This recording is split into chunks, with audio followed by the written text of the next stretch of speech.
Shalom jemaat Youth. Hari ini mari kita tetap bangkit berdiri. Kita akan bertepuk tangan, mengangkat suara kita, dan kita memberikan pujian, penyembahan yang terbaik buat Tuhan kita yang agung dan perkasa.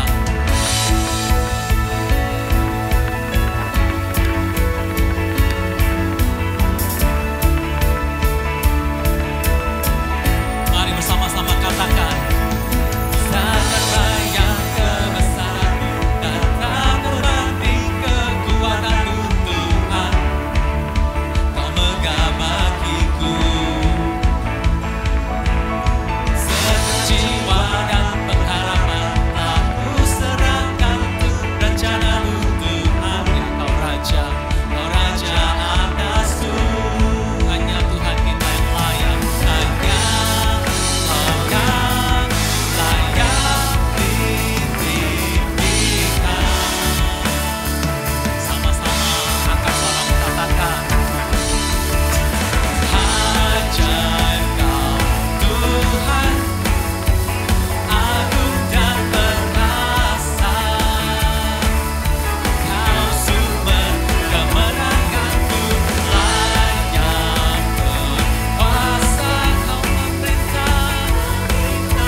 kemenanganku layak berkuasa.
benar saudara, sungguh ajaib Tuhan kita.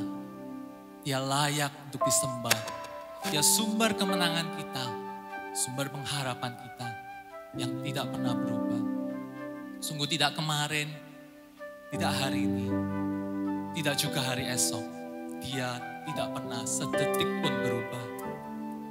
Bahkan saudara, di tengah masa-masa yang berat yang sedang kita lalui, di tengah penderitaan dan kepahitan yang kita sedang hadapi saat ini, kasih setia Tuhan tetap sama, tidak berubah dalam hidup kita. Mungkin saat ini kita tengah bergumul dengan begitu banyak kebimbangan, ketakutan, kekhawatiran, kesesakan dalam hidup kita. Jiwa kita demikian kering seperti padang gurun yang gersang dan mati.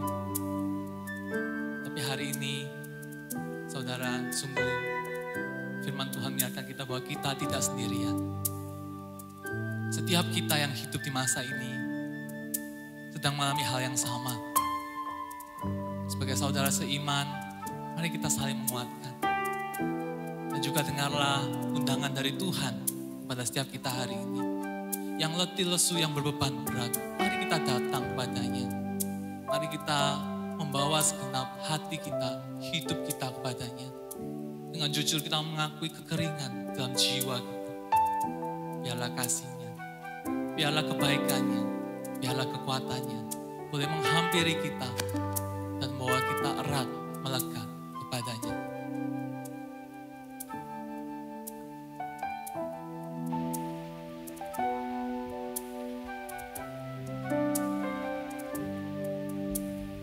Selama kita naikkan pujian ini sebagai kerinduan kita di hadapan Tuhan.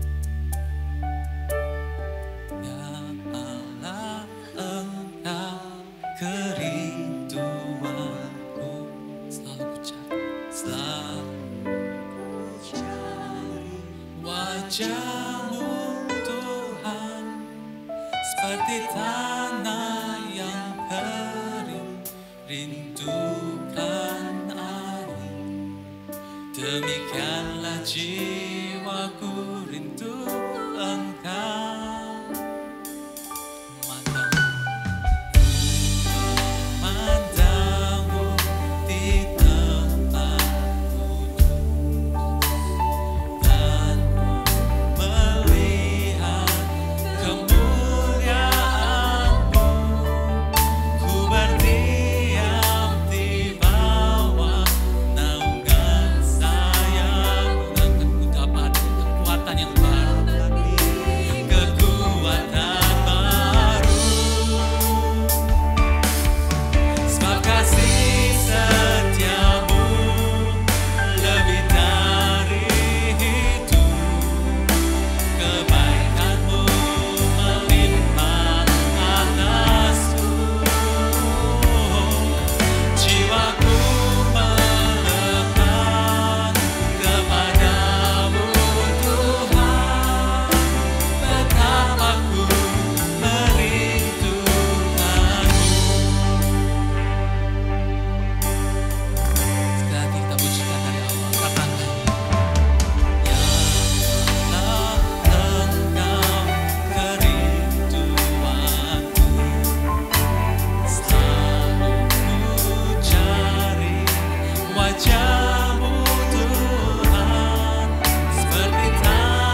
Jemaat sekalian kasih Tuhan, di momen ini tundukkan kepalamu. Bersama-sama kita datang ke hadapan Tuhan. Bersama-sama kita merendahkan diri kita di hadapannya. Ya Allah yang kudus, ya Allah yang agung dan perkasa, yang kita puji dan tinggikan. Tapi dia juga Allah yang demikian dekat dengan kita. Yang tidak menutup telinganya terhadap pergumulan-pergumulan kita. Sebab itu saudaraku, datanglah ke hadapannya apa adanya, dengan jujur mengakui pergumulan setiap kita. Yang sedang kita alami di tengah masa-masa yang demikian sulit ini. Masa-masa yang mungkin kita rasa demikian gelap, demikian kelam, demikian pahit. Apapun itu bawa di hadapan Tuhan. Minta Tuhan memulihkan, menolong kita, memberikan kita kekuatan. Di dalam doa kita, mari kita juga mengingat setiap saudara seiman kita yang mungkin juga sedang mengalami pergumulan ini. Kiranya Tuhan juga memberikan kekuatan. Kiranya Tuhan juga memberikan keamanan kepada setiap mereka. Kita ambil waktu ini untuk berdoa secara pribadi di hadapan Tuhan. Apa adanya kita datang dengan jujur mengakui semuanya. Kelemahan kita, kesulitan kita di hadapannya. Sebab dia mendengar seru doa kita satu demi satu anak-anaknya.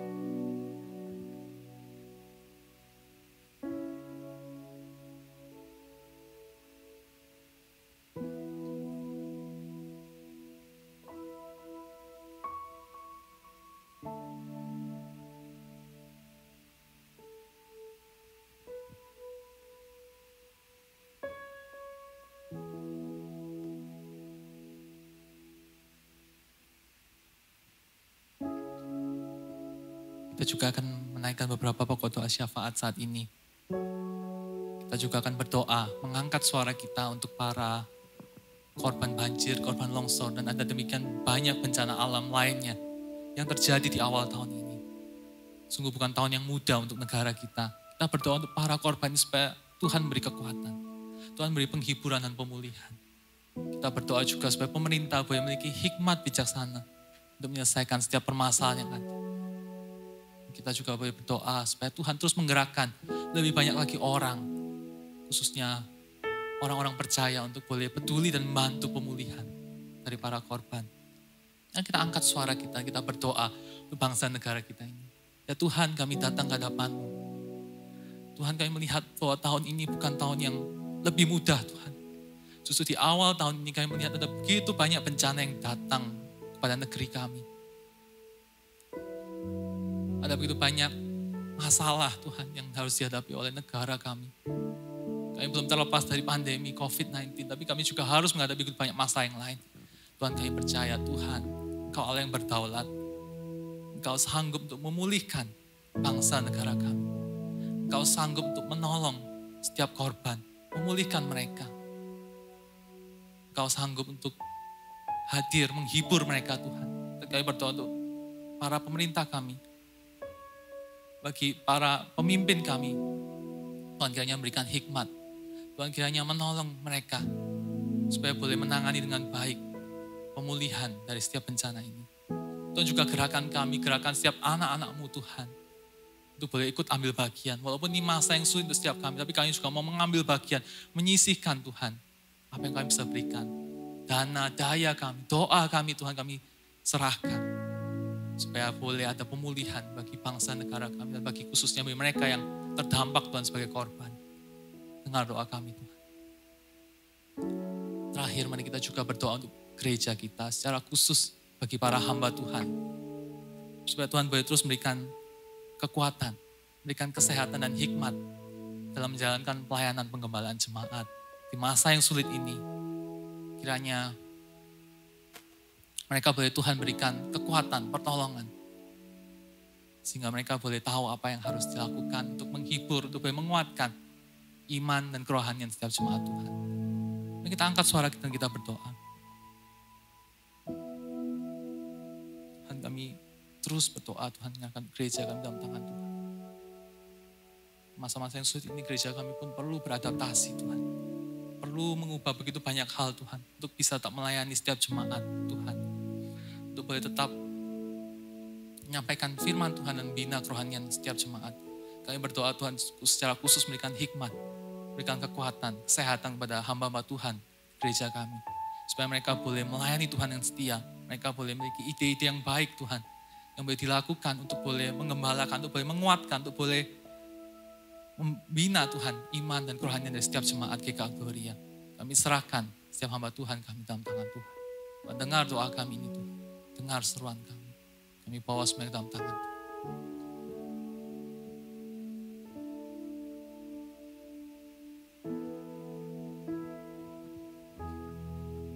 Sebab kasih setiamu lebih dari itu, kebaikanmu melimpah atasku,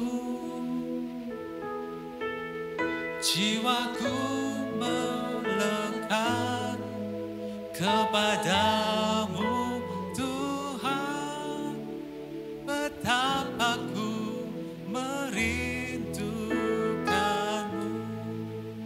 Tuhan, ini setiap kami, ini setiap seru doa kami Tuhan yang kami naikkan kepadamu. Kami telah membawa pergumulan pribadi kami. Kami telah berdoa untuk bangsa negara kami. Kami telah berdoa untuk jemaat Tuhan, untuk gereja kami Tuhan. Bapak, kiranya Engkau yang mendengar dan menjawabnya sesuai dengan waktu dan rencana-Mu yang ajaib.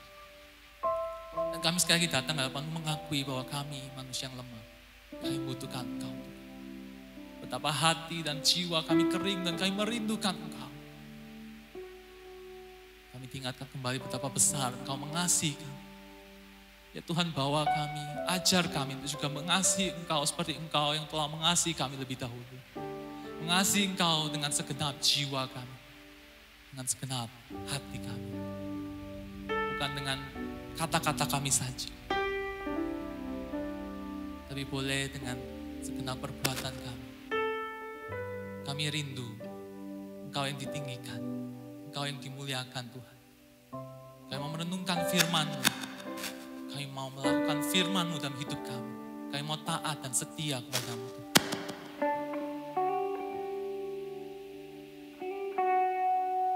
Biarlah ini menjadi kerinduan hati kami. Mengasihi Engkau dengan segenap hati, dengan segenap jiwa kami. Merenungkan firman-Mu siang dan malam, melakukannya dalam hidup kami. Itulah bukti nyata kami adalah murid-murid-Mu, anak-anak-Mu yang mengasihi Tuhan.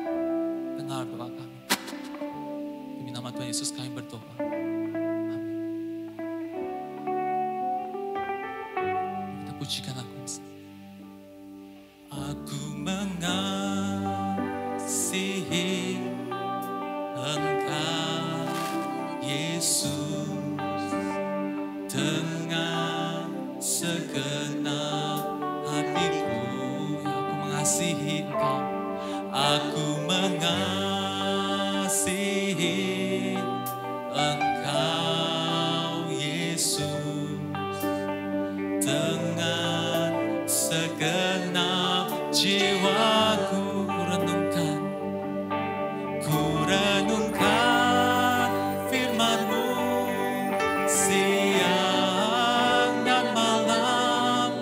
Ku pegang perintah-Mu dan ku lakukan. Engkau tahu ya Tuhan, tujuan hidupku hanyalah untuk menyenangkan hati-Mu.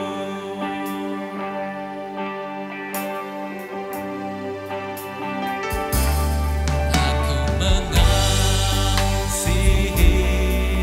Engkau Yesus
Selamat pagi teman-teman remaja, pemuda GKL Gloria dimanapun kita berada. Bersyukur sekali lagi kita masih diberikan kesempatan untuk boleh membaca dan merenungkan sebagian dari firman Tuhan. Dan hari ini saya akan membawakan perenungan dari Matius 22 ayatnya yang ke-34 sampai ayatnya yang ke-40. Saya akan membacakannya bagi kita sekalian. Matius 22 ayat 34. Hukum yang terutama. Ketika orang-orang Farisi mendengar bahwa Yesus telah membuat orang-orang Saduki itu bungkam, berkumpullah mereka. Dan seorang dari mereka, seorang ahli Taurat, bertanya untuk mencobai dia. Guru, hukum manakah yang terutama di dalam hukum Taurat? Jawab Yesus kepadanya. Kasihilah Tuhan Allahmu dengan segenap hatimu, dan dengan segenap jiwamu, dan dengan segenap akal budimu. Itulah hukum yang terutama dan yang pertama.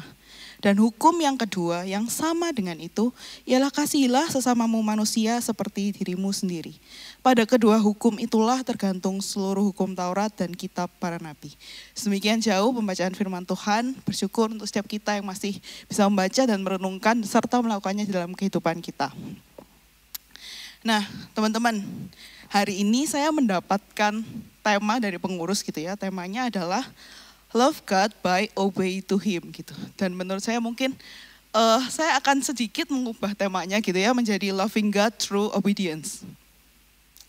Dan dari judul ini serta ayat yang barusan saja kita baca tentu mungkin sebagian dari kita sudah bisa menduga mau ngomongin apa saya hari ini ya kan. Hari ini tentunya kita akan berbicara tentang hukum. Jadi hari ini pasti kalian mungkin akan agak sedikit lelah gitu ya mendengarkan saya membicarakan tentang hukum. Ujung-ujungnya bakalan ngomongin orang Kristen harus begini, orang Kristen harus begitu, orang Kristen gak boleh begini, orang Kristen gak boleh begitu gitu ya. Tapi teman-teman tanpa kita sadari sebenarnya saya gak perlu ngomong satu kata pun di sini, itu setiap hari tidak mungkin tidak kita itu akan mengikuti aturan.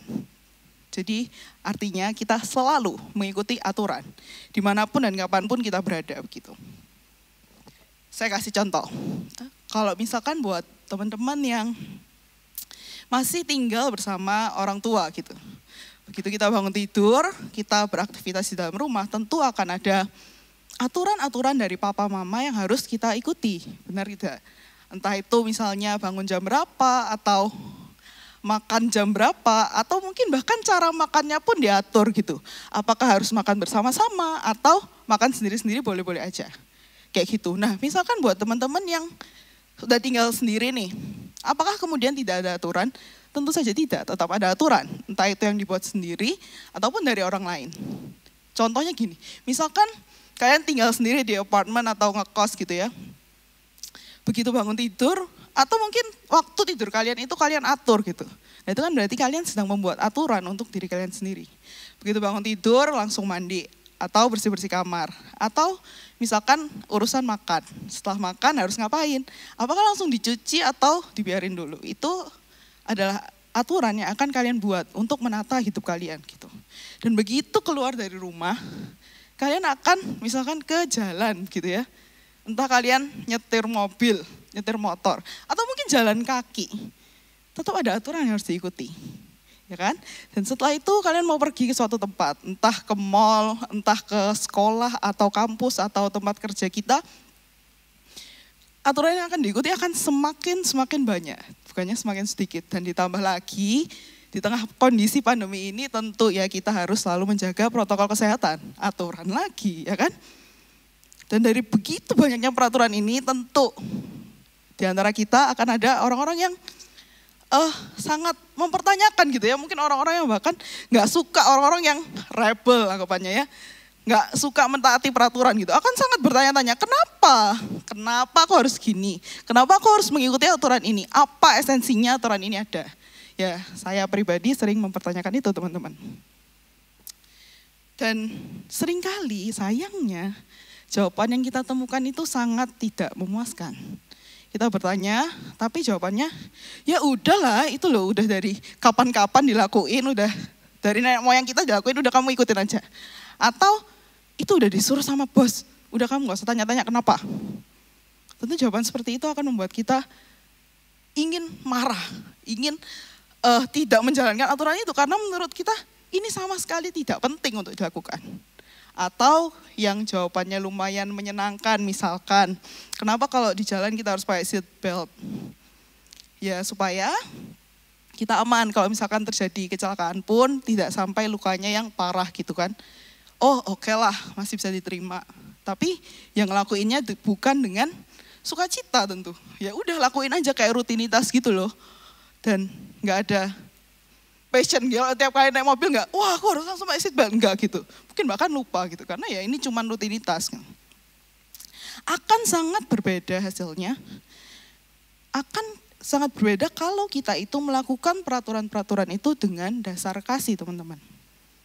Kita akan rela untuk melakukan aturan-aturan itu, bahkan tanpa orang lain meminta kita untuk melakukannya atau mengingatkan kita untuk melakukannya gitu. Dan mungkin teman-teman, kondisi yang di Alkitab yang kita baca itu seperti ini. Kalau teman-teman tahu, orang Yahudi pada masa itu berada di bawah pemerintahan Romawi. Jadi tentu ada aturan dari orang Romawi yang harus mereka ikuti. Dan selain itu mereka juga harus mengikuti aturan hukum Taurat. Ya mungkin teman-teman kalau baca di sini taunya 10 perintah Allah gitu ya. Tapi hukum Taurat itu nggak cuma 10 perintah Allah, teman-teman. Hukum Taurat itu di total ada 600 lebih gitu. Jadi selain mereka harus mengikuti hukum Romawi, mereka masih harus mengikuti hukum Taurat yang sebanyak itu. Dan di dalam kondisi seperti inilah, kemudian tiba-tiba ada orang yang bertanya kepada Tuhan Yesus gitu. Kondisi di mana bahkan orang Yahudi pun sedang mempertanyakan pertanyaan ini, teman-teman. Jadi ada kubu yang kurang setuju kalau hukum Taurat itu dibeda-bedakan. Dan ada kubu yang setuju-setuju saja, bahkan mendukung. Setuju kalau ada peraturan yang lebih penting dan harus dilakukan, dan ada yang kurang penting, seperti itu. Kenapa perbedaan ini bisa terjadi gitu? Karena ketika orang Yahudi menghadapi dilema dari satu hukum dengan hukum yang lain gitu ya. Misalkan pada masa kini, dilema yang sering kita temui, ya atau mungkin gak sering, ini salah satu contoh ya. Apakah kita akan menganjurkan orang untuk bercerai atau tetap bertahan di dalam pernikahan dengan pasangan yang KDRT? Pilihannya mengikuti aturan tidak boleh bercerai atau menyelamatkan nyawa. Dan pada zaman itu mungkin contohnya, apakah mereka akan menolong seorang ibu hamil yang akan melahirkan di hari Sabat atau ya tidak melakukan apa-apa karena mereka menghormati hari Sabat. Kemudian ketika ahli Taurat ini, dicatat ahli Taurat bertanya, atau mungkin lebih tepatnya bukan ahli Taurat kali ya, di bahasa aslinya dan diterjemahkan dengan baik dalam versi bahasa Inggris, itu artinya adalah lawyer atau expert in law gitu. Jadi mungkin kalau diterjemahkan ke kita saat ini gitu, dia ini seorang yang sangat ahli teologi, sangat menghafal semua isi Alkitab, dan juga punya kedudukan di bidang hukum. Jadi dia juga ikut mengatur dalam hukum gitu. Jadi orang ini pinternya bukan main, teman-teman. Dan dengan kepintarannya itu, kemudian dia itu bermaksud untuk mencobai Yesus. Kata mencobai itu adalah kata yang sama yang dipakai di perikop Yesus dicobai oleh iblis di padang gurun. Jadi ini bisa disamakan seperti itu. Tujuannya benar-benar untuk menjatuhkan Yesus di depan orang banyak. Dia bertanya, Guru, hukum manakah yang terutama di dalam hukum Taurat? Pertanyaan ini jelas sangat menjebak gitu, karena dengan bertanya seperti ini, maka seharusnya orang normal akan mulai berpikir untuk memilih salah satu di antara 600 lebih hukum itu kan. Jadi ahli Taurat ini meminta Tuhan Yesus untuk memilih salah satu di antara 600 lebih hukum itu. Dan apapun jawaban Tuhan Yesus, tentu kalau dia pilih salah satu gitu ya, tentu ini akan membuat pertengkaran antara kubu-kubu yang ada, dan juga tentu orang-orang Yahudi akan juga membenci Yesus. Karena merasa Yesus ini, wah beda kubu dengan saya. Seperti itu. Jadi dapat disimpulkan bahwa pertanyaannya ini sangat-sangat tricky gitu ya. Tapi juga ada pendapat lain yang bilang kalau mungkin sebenarnya ahli Taurat ini juga nggak tahu jawabannya dan pingin tahu. Dia menggambarkan kejadian ini seperti berada di sebuah acara penabisan atau tes terakhir dari penabisan gitu ya, untuk seseorang supaya bisa naik jabatan. Nah, kandidat ini sudah melakukan tes dari awal sampai akhir dengan sangat baik. Dan di tes terakhir, orang yang paling jago itu kemudian mengajukan pertanyaan. Yang pertanyaannya ini dia sendiri pun memang tidak bisa menjawab. Tapi dia menanyakan ini sengaja dengan tujuan entah untuk menjatuhkan atau memang untuk supaya dia tahu apa jawabannya, seperti itu. Dan ya mungkin itu juga yang sedang terjadi pada saat itu. Jadi si ahli Taurat ini benar-benar pengen tahu juga mungkin. Dan tentu jawaban Yesus sangat ditunggu oleh semua orang yang sedang mengalami dilema itu. Entah pemuka-pemuka agama maupun orang Yahudi, seperti itu. Nah, saya mau mengilustrasikan kejadian waktu itu supaya kita lebih bisa menggambarkan. Cuman kalau dalam konteks Indonesia sih saya belum berhasil menemukan satu gitu ya. Tapi ada ilustrasi yang mungkin bisa cukup menggambarkan, yaitu isu LGBTQ. Nah, seperti yang teman-teman tahu, ada beberapa negara yang sudah melegalkan pernikahan sesama jenis gitu kan. Dan orang Kristen di negara-negara itu tentu mengalami dilema. Dan bahkan mungkin sampai terpecah menjadi dua kubu. Antara orang-orang yang setuju dan orang-orang yang enggak setuju gitu. Dan bayangkan seandainya ada seorang hamba Tuhan baru. Terus tiba-tiba dia itu langsung melejit gitu namanya. Terus dia itu sangat jago ngajarnya. Semua orang suka sama dia, mengikuti dia untuk mendengarkan dia mengajar. Lalu tiba-tiba saat dia mengajar, ada seorang yang bertanya kepada dia gitu. Menurutmu, apakah orang Kristen seharusnya menolak atau menerima LGBTQ? Ini pertanyaan yang sejenis gitu ya dengan pertanyaan ahli Taurat itu. Dan tentunya jawabannya sangat dinanti-nantikan oleh orang banyak yang mendengarkan gitu. Namun, jika hamba Tuhan ini bilang menerima, tentu kubu yang menolak akan marah. Dia akan mulai menghujat, mungkin mencemooh, atau bahkan mengatakan hamba Tuhan ini sesat. Di lain sisi, andai kata hamba Tuhan ini bilang tolak, maka tentu orang-orang yang menerima itu akan bilang, why? Kita ini orang Kristen, kita seharusnya mengasihi. Kenapa kok kita nggak mau menerima mereka? Kondisi dilema inilah yang kira-kira terjadi di sana waktu Tuhan Yesus ditanyai. Tetapi Tuhan Yesus tahu dan dia tidak jatuh ke dalam jebakan ini, teman-teman. Dia bahkan menunjukkan kepada kita sebuah teladan untuk menghadapi sesuatu yang seperti ini. Tuhan Yesus tidak fokus kepada praktik-praktik hukum Taurat, tetapi Tuhan Yesus fokus kepada esensi dari hukum Taurat itu. Jadi Tuhan Yesus tidak memilih salah satu praktik, tapi dia langsung merangkumkan semua dan esensinya apa. Dan seperti yang kita tahu, esensinya sudah dijabarkan oleh Tuhan Yesus dalam dua. Hukum kasih yang kita kenal sekarang, mengasihi Tuhan dan mengasihi sesama. Dan dua hukum kasih ini seharusnya menjadi dasar dari setiap tindakan kita. Menjadi dasar dari setiap peraturan yang kita buat kemudian. Dan tentu saja menjadi dasar dari ketaatan kita kepada Tuhan. Kasih dan ketaatan itu nggak bisa dipisahkan, teman-teman.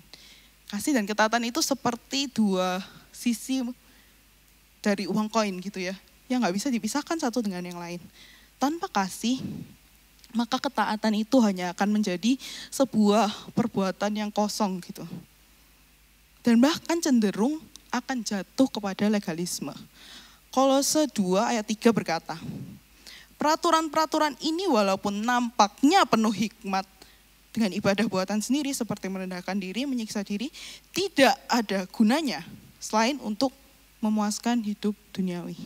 Jadi ada dua hal yang akan terjadi ketika kita taat tanpa kasih. Yang pertama, legalisme tadi, itu apa? Legalisme adalah tindakan yang mendewakan peraturan di atas segalanya. Jadi saya nggak peduli ya kamu kenapa, kamu pokoknya melanggar peraturan berarti kamu salah. Itu legalisme. Sedangkan yang satunya akan jatuh kepada mencari keuntungan diri sendiri. Tujuannya adalah memuaskan apa yang dia inginkan. Contohnya, ketika kita taat melakukan firman Tuhan tanpa kasih, kita mungkin akan melakukan sangat sempurna gitu ya. Doa, saat teduh, ibadah gitu. Tapi untuk apa? Untuk dilihat baik sama orang. Atau ya supaya kelihatan rohani aja. Jadi orang Kristen yang taat. Atau malah mungkin kita bertujuan supaya Tuhan mungkin melihat ketaatan saya dan akan memberikan apa yang saya inginkan. Seperti itu. Tapi sebaliknya teman-teman, jika kasih tanpa ketaatan, maka kasih itu gak akan jadi apa-apa. Dia tidak akan bertambah apa-apa untuk siapapun seperti itu. Dan uniknya, di bagian yang kita baca, itu kata yang digunakan untuk kasihilah dan diterjemahkan dengan sangat baik, kasihilah. Itu berupa kata kerja aktif. Kasihilah bukan kata benda atau kata kerja pasif atau kata sifat gitu ya. Tapi kasihilah itu berarti kita harus menunjukkan kasih itu. Kasih itu harus dilakukan, kasih itu harus ditampakkan gitu. Dan tidak seharusnya kasih diperlakukan seperti benda yang bisa kita simpan saja. Yohanes 14 ayat 23 sampai 24 berkata, jika seorang mengasihi aku, ia akan menuruti firman-Ku. Dan barang siapa tidak mengasihi aku, ia tidak menuruti firman-Ku. Jadi di sini jelas bahwa kasih harus melahirkan ketaatan. Kasih itu harus diaplikasikan. Dengan apa? Dengan ketaatan kepada firman Tuhan. Dan ini kan masih bulan Februari ya teman-teman. Masih bulan Valentine. Ya mungkin jelas teman-teman tahu atau mungkin ada yang gak merayakan ya, saya gak merayakan gitu ya. Tapi ya kita tahu ini sama-sama adalah hari kasih sayang. Dan mungkin tanggal 14 kemarin ada teman-teman yang udah mempersiapkan jauh dari sebelumnya. Untuk seseorang yang sangat kalian kasihi gitu. Dan persiapan ini tentu tidak singkat. Kalian akan butuh waktu, butuh tenaga, butuh uang bahkan untuk mempersiapkan sebuah hadiah yang spesial untuk seseorang yang spesial juga buat kita gitu kan. Dan waktu kita melakukan segala persiapan mungkin yang panjang ataupun yang singkat tentu kita tidak merasa bersungut-sungut kan ya. Karena ya kita tahu kita melakukan ini untuk seseorang yang kita kasihi. Ya mungkin ada lah ya yang ngomel-ngomel, aduh ini ngapain sih aku harus siapin kayak gini. Tapi kalian akan tetap bisa menahan itu. Karena ya kalian tahu, kalian mengasihi orang itu sehingga kalian mau memberikan yang terbaik untuk orang itu. Beda kalau kita memberikan hadiah dengan terpaksa. Misalnya di acara tukar kado kelas. Kan kita gak kenal atau gak deket semua orang di kelas kita. Terus waktu disuruh tukar kado, tukar kado. Ya, nantilah deket-deket hari tukar kado baru cari kado, ya enggak? Terus udah mepet-mepet, gak dipersiapin, nyarinya yang di batas harga paling rendah. Dan kita gak peduli gitu hadiahnya mau apa, nanti kasih apa, ya gak peduli lah. Pokoknya ya udah kita memenuhi yang harus dilakukan gitu. Jadi beli kadonya cuman karena harus, bukan karena ingin. Dan ini menghasilkan sesuatu yang sangat kontras gitu ya teman-teman. Apa yang dilakukan dengan kenyatan, dengan passion, dan terutama dengan kasih, tentu akan sangat berbeda hasilnya dengan apa yang dilakukan dengan terpaksa. Sekarang kita sudah tahu kalau ketaatan itu harus didasarkan sama kasih kita pada Tuhan gitu. Tapi pertanyaannya, bagaimana kita mengasihi Tuhan? Dan saya memberikan jawaban yang sederhana, tapi tidak mudah untuk diterima. Mungkin untuk sebagian orang. Jawabannya adalah kita harus mengalami kasih Tuhan terlebih dahulu. Kita harus mengalami kasih Tuhan terlebih dahulu. Ya mungkin akan ada yang bertanya gitu ya, atau ngomel. Aku udah mengalami kasih Tuhan. Aku udah terima Tuhan, aku udah jadi orang Kristen cukup lama, dan ya aku kayak berusaha taat tapi kayak susah gitu. Dan ya itulah yang memang akan dihadapi oleh semua orang Kristen, teman-teman. Jadi orang Kristen itu gak gampang. Ketaatan itu butuh dilatih. Asalkan kita sudah punya dasar kasih yang benar, maka ketaatan itu ketika kita melakukan sesuatu, kita akan ingat, oh aku melakukan ini, aku berusaha taat di titik ini, di masalah ini aku berusaha taat karena aku mengasihi Tuhan. Gak gampang teman-teman, iya gak gampang. Tapi kita semua sama-sama bergumul untuk hal ini, dan saya percaya Allah Roh Kudus juga akan terus menuntun kita. Nah buat teman-teman yang mungkin ngomong, ya iya sih memang gak pernah merasakan kasih Tuhan sih ya, kayak ya Tuhan kan gak kelihatan ya, gimana kita merasakan kasihnya gitu.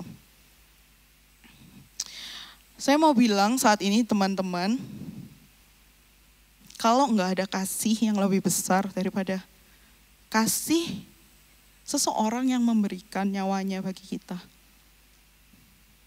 Kristus mati di atas kayu salib buat kita. Bukan karena kita baik, bukan karena kita punya sesuatu yang bisa menyenangkan dia, bukan. Waktu itu kita masih berdosa, masih gak layak, masih hina gitu di mata Tuhan. Tapi dia mau turun, dia menebus kita.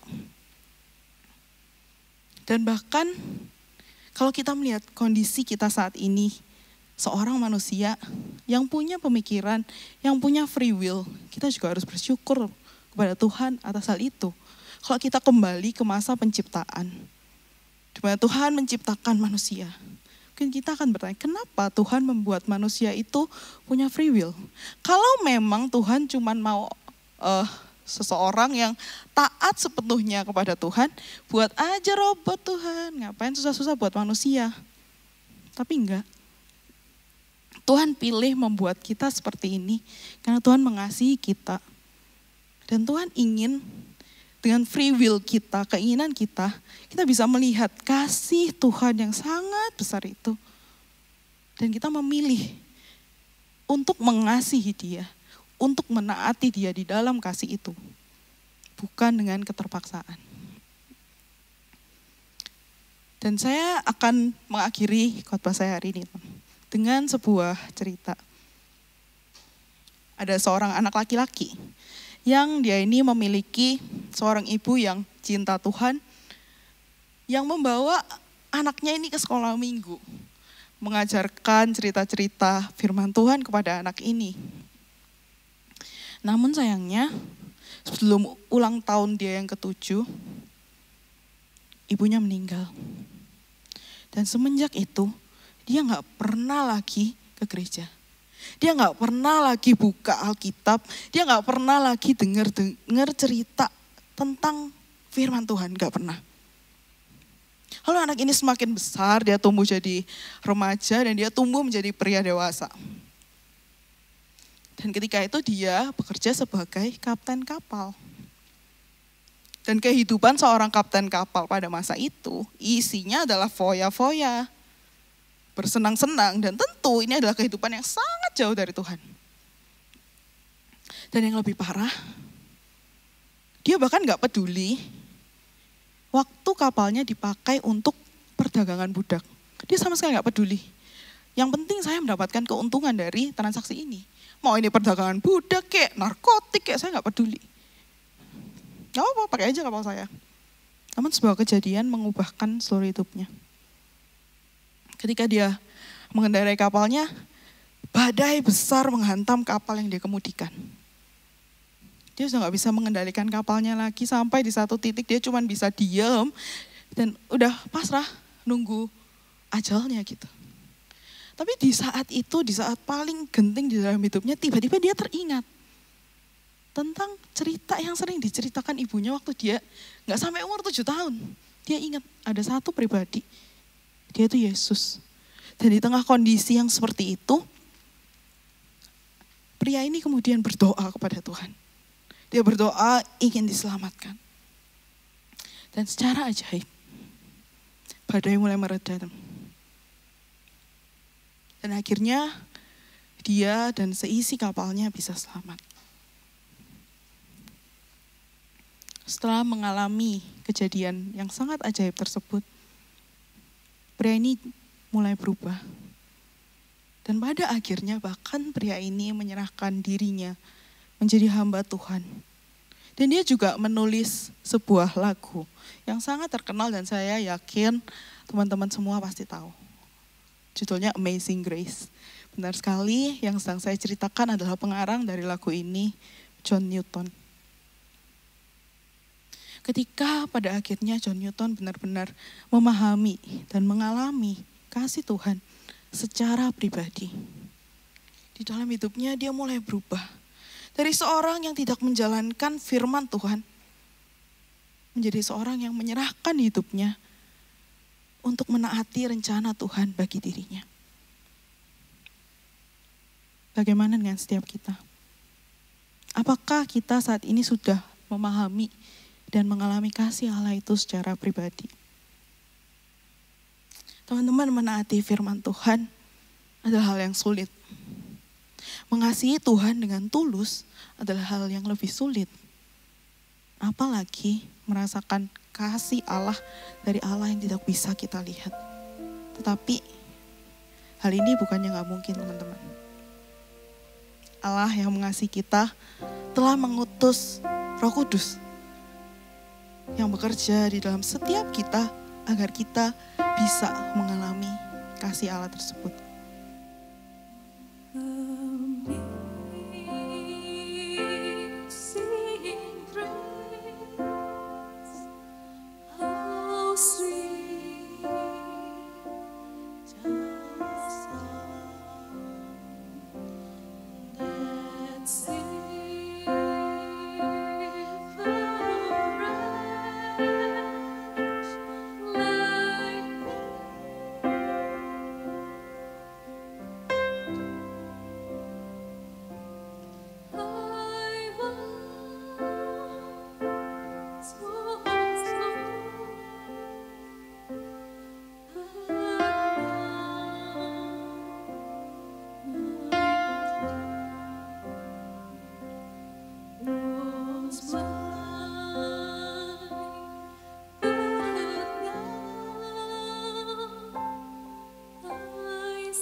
Tuhan, tidak satu hal pun tidak ada Tuhan yang bisa membuat kami membalas kasih-Mu, membalas cinta-Mu yang begitu besar kepada setiap kami, Tuhan. Tidak dengan kepandaian kami, tidak dengan kemampuan kami, tidak dengan kekayaan kami bisa membalas-Mu ya Tuhan. Tapi saat ini kami mau Tuhan, kami mau agar Engkau melihat hati kami. Untuk setiap kami yang mungkin sudah menerima Engkau dan sedang berusaha mati-matian mengasihi Engkau ya Tuhan. Tolong Tuhan yang bantu setiap kami, agar kami boleh kuat menjalani proses yang tidak mudah ini ya Tuhan. Dan untuk setiap kami Tuhan yang belum pernah mengalami kasih Engkau, Tuhan izinkan kami untuk boleh merasakannya. Kami mau Tuhan untuk merasakan kasih-Mu. Bukakan hati kami untuk boleh menerima pekerjaan Roh Kudus di dalam hati kami. Sehingga kami boleh merasakan kasih-Mu dan belajar untuk mengasihi Engkau dan taat di dalam perintah-Mu ya Tuhan. Terima kasih ya Tuhan. Di dalam nama Tuhan Yesus kami berdoa. Amin. Mari jemaat sekalian kita bangkit berdiri. Kita akan bersama-sama mengikrarkan pengakuan iman kita, pengakuan iman rasuli yang berbunyi demikian. Aku percaya kepada Allah, Bapa yang Maha Kuasa, Khalik langit dan bumi, dan kepada Yesus Kristus, anaknya yang tunggal Tuhan kita, yang dikandung dari Roh Kudus, lahir dari anak darah Maria, yang menderita sengsara di bawah pemerintahan Pontius Pilatus, disalibkan, mati, dan dikuburkan, turun ke dalam kerajaan maut. Pada hari yang ketiga, bangkit pula dari antara orang mati, naik ke surga, duduk sebelah kanan Allah, Bapa yang Maha Kuasa. Dan dari sana ia akan datang untuk menghakimi orang hidup dan yang mati. Aku percaya kepada Roh Kudus, gereja yang kudus dan am, persekutuan orang kudus, pengampunan dosa, kebangkitan tubuh, dan hidup yang kekal. Amin. Mari kita mengakhiri ibadah ini dengan berdoa. Tuhan, terima kasih untuk firman yang telah boleh kami dengar ya Tuhan. Tuhan, terima kasih mungkin untuk kesempatan kami boleh melihat kasih-Mu. Atau mungkin kami boleh ditegur ya Tuhan. Tapi kami mau belajar mulai dari hari ini untuk terus mengasihi Engkau, untuk mentaati setiap firman-Mu ya Tuhan. Dan kiranya berkat dari Allah Tritunggal, Allah Bapa, Allah Putra, dan Allah Roh Kudus menyertai kita sekalian. Amin. In every season, you keep repeating promises to me. Whoa, now there's no stopping what you have started until it is complete. When my mind says I'm not good enough, God, you're enough for me. Yeah, I decided I'm not giving up, 'cause you won't give up on me. You won't give up on me. Your love is holding on and it won't let go. I feel it breaking out like an echo. Your love is holding on and it won't let go. No, I feel it breaking out like an echo, echo in my soul.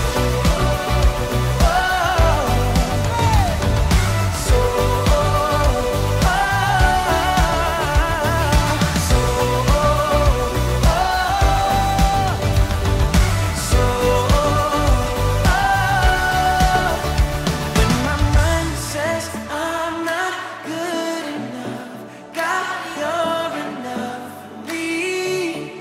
Yeah, I've decided I'm not giving up, 'cause you won't give up on me.